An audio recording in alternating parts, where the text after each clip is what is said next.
I'm Dr. Kathy Kim, and I'm presenting our case series about how chair squat biomechanics reduced primary dysmenorrhea, or PD, in 3 adolescent girls. We have 3 girls with PD and genu recurvatum who were taught to avoid locking their knees and to modify their sit-stand transitions and to use heat on the anterior thigh to enhance tissue compliance. What is GR?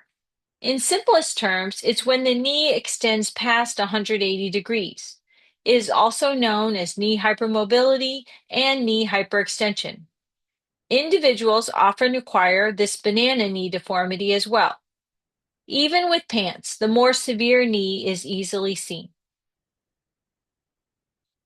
This knee locking puts the posterior structures in tension and also deactivates the quadriceps. See how the quads look like they are sagging? What is the long-term implication of these saggy, weak quads? In our paper published last year, we hypothesized that this chronic hypoactivation would result in stiffened quadriceps fascia in GR patients. This is our case study in which myofascial induction of the thigh resolves symptoms in 2 different conditions: benign paroxysmal positional vertigo and temporomandibular joint pain. We proposed that fascial layers of the thigh could become mechanically coupled and then shunt forces to distant body regions, such as the pelvis or even the neck. Could the biophysics of GR cause adherent thigh fascia? We will have to use our powers of inference and imagination for the next few slides to consider this possibility. Here, the physiotape represents our fascia. The hypermobile knee is on the left. For the close-up, see how the blue tape wrinkles around the knee? And in the wide shot, pay attention to the brown tape movement, especially near the pelvis, for the hypermobile knee on the left.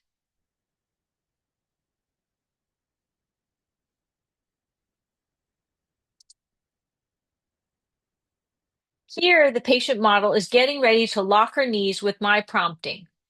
Watch what happens to her pelvis and back.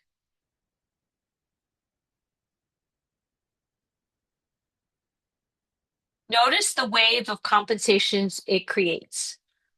Should we be surprised that she suffered with heel pain, dysmenorrhea, and back pain? Let's go to the anatomy to see what could be happening with chronically hypoactivated quadriceps muscles.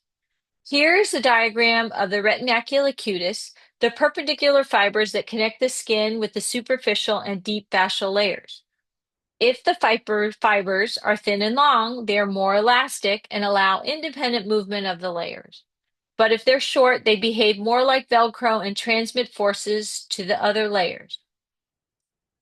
Remember how the ripple effect with the model affected the whole body?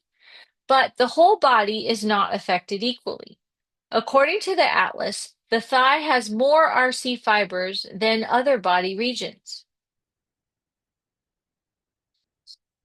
In addition to having high RC content, notice these lines of fused superficial and deep fascial lines, like the seams on a wetsuit.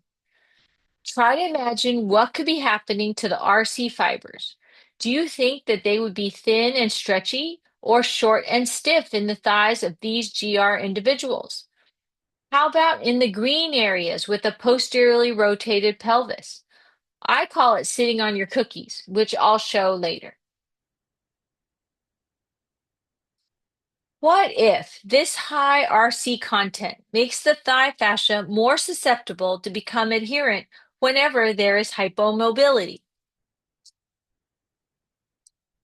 Most people have some degree of GR, but in addition to having GR, is it possible that our modern lifestyle makes these individuals even more susceptible to stiffening of their thigh fascia?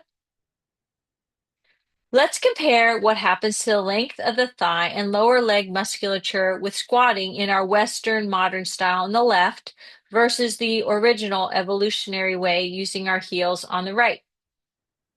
Watch how the blue tape representing our quadriceps ends up more elongated with the deeper squat along with many of the other muscles.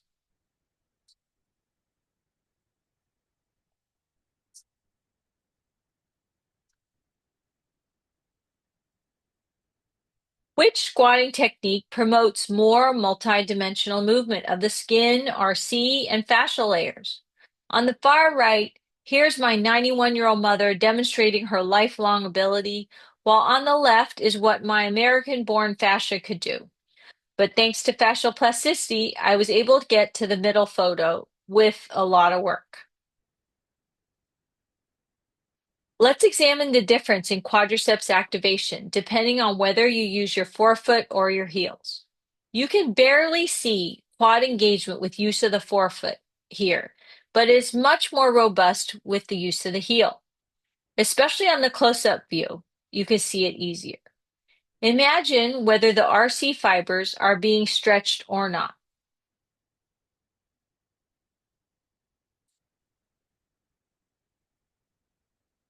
Now let's compare the mechanics of sitting. First, with moving the knees, similar to the Western squat we just saw. Notice the shins with the yellow tape move with the knees. The pelvis ends up posteriorly rotated, what I call sitting on imaginary chocolate chip cookies in their back pockets.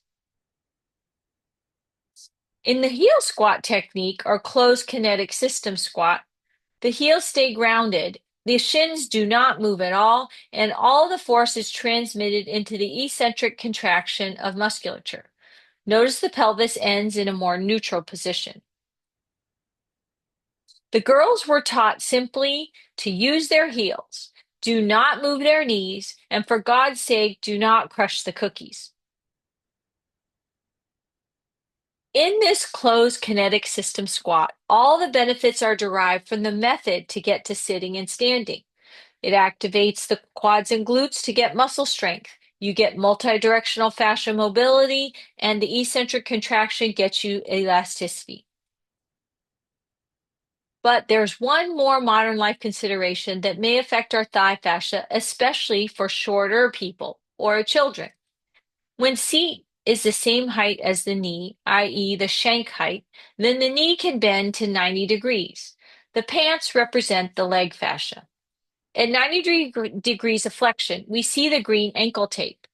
At less than 90 degrees, we cannot see that green tape. Here's a video demonstrating all of that in action, sitting at a seat that matches the shank length. But when the seat is high, we can only see the orange tape. The green tape becomes visible again when the seat is lowered to 90 degrees of knee flexion.